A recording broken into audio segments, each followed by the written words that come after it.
চলমান এনসিএলে ঢাকা রংপুরের মধ্যকার ম্যাচে একটা বিশেষ ঘটনা ঘটেছে। আমি জানি না ঠিক কতজন খেয়াল করেছেন কিংবা আদৌ সেভাবে কারোর চোখে পড়েছে কিনা। আমি মাঠে ছিলাম, এ কারণেও আমার চোখে পড়তে পারে, অথবা আমি মাঠে না থাকলে হয়তো আমার চোখে পড়তো না।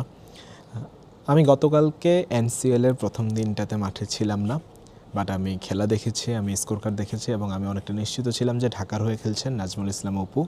তিনি ব্যাটিং করেছেন, 6 রান করেছেন, বোলিংও করেছেন 3 ওভার। আজকে হঠাৎ মাঠে যখন আসলাম, এসে দেখি মাহফুজুর রাব্বি মাঠে। তো স্বাভাবিকভাবে আমার কাছে মনে হলো অনেক প্লেয়ারেরই বদলে কোনো না কোনো প্লেয়ার ফিল্ডিং করে বাইরে 2 ওভার 3 ওভারের জন্য, অনেক সময় অনেকে আসে কয়েক মিনিটের জন্য আসে, সেই জায়গায় 12 ম্যান বাকি যারা আছে ফিল্ডিং করে। তো আমিও এমন কিছুই ভাবছিলাম যে হয়তো কয়েক মিনিটের জন্য মাহফুজুর রাব্বি মাঠে নেমেছে, কিন্তু হঠাৎ করে দেখি রাব্বি বোলিং করছে এবং আমি খুবই অবাক হয়েছে। আমি অনেকটা নিশ্চিত ছিলাম রাব্বি তো বেস্ট 11-এ থাকার কথা না, রাব্বি তো ছিলেন না, রাব্বি তো খেলছেন না, তাহলে রাব্বি বোলিং করছেন কিভাবে? তো আমি মাঠে খুঁজতে শুরু করি রাব্বি আসলে কার জায়গায় নামলেন বা কার জায়গায় খেলছেন। তো একজনকে খুঁজে পেলাম না, সেটা হলো নাজমুল ইসলাম অপু, এবং পরবর্তীতে আমি নিশ্চিত হয়েছি যে অপুর জায়গাতেই মাহফুজুর রাব্বি খেলেছেন, মাহফুজুর রাব্বি বোলিং করেছেন, এবং এর পেছনে উল্লেখযোগ্য কারণও আছে, সেটাই বলছি।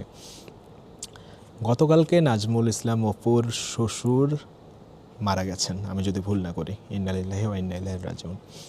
স্বাভাবিকভাবেই তার থাকাটা অনিশ্চিত ছিল দলের সাথে, এবং ঢাকা দল ইমিডিয়েটলি নাজমুল ইসলাম অপুর রিপ্লেসমেন্ট চেয়েছে, এমনকি তারা মাহফুজুর রাব্বিকে পেয়েছেও।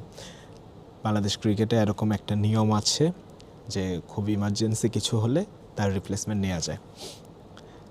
তো অপুর জায়গায় স্বাভাবিকভাবে মাহফুজুর রাব্বি নেমেছে, এবং অপু যে আজকে এত জলদি এসে যাবে এটার ধারণা আসলে কারোরই ছিল না, হয়তো অপু নিজেও ভাবেননি।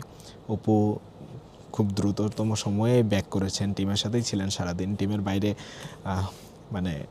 মাঠের বাইরে বসেছিলেন, খেলা দেখছিলেন। একটা সময় এসেছিল যখন মাত্র 2 কি 3 ওভারের জন্য তিনি মাঠে নেমেছিলেন, যে সময়টাতে তিনি ফিল্ডিং করছেন, আবার তারই রিপ্লেসমেন্ট মাহফুজুর রাব্বি বোলিং করছেন। তো খুব স্বাভাবিক, আপনি যদি না জানার চেষ্টা করেন, আপনি যদি হঠাৎ করে স্কোর কার্ডের দিকে তাকান, হঠাৎ করে আপনার যদি টিভিতেও ইউটিউবেও তো খেলা দেখানো হচ্ছে, যদি হঠাৎ করে দেখেন আরে রাব্বি বোলিং করছে, আবার অপুও তো ফ্রেমে আছে, অপু মাঠে থাকা বেরো রাব্বি কীভাবে খেলছে, সো অনেক প্রশ্ন আসলে আসতে পারে সেই জায়গা থেকে। যে আমার নিজেরও যেহেতু এসেছিলো, স্বাভাবিকভাবে আপনারও আসতে পারে, যে কারোরই আসতে পারে যারা ক্রিকেটটা ভালো মতো ফলো করেন।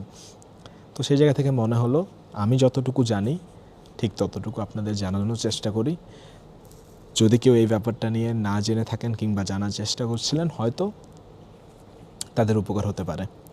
সো বিশেষ ঘটনা অবশ্যই এটা, কারণ এরকম কিছু খুব কম দেখা যায় ক্রিকেটে। বাট সব কিছুর পরে একটা কথাই বলতে হয়, সেটা হলো নাজমুল ইসলাম অপুর পরিবার, তার স্ত্রীর পরিবার, সবাইকে আল্লাহ ধৈর্য ধরার তৌফিক দান করুক।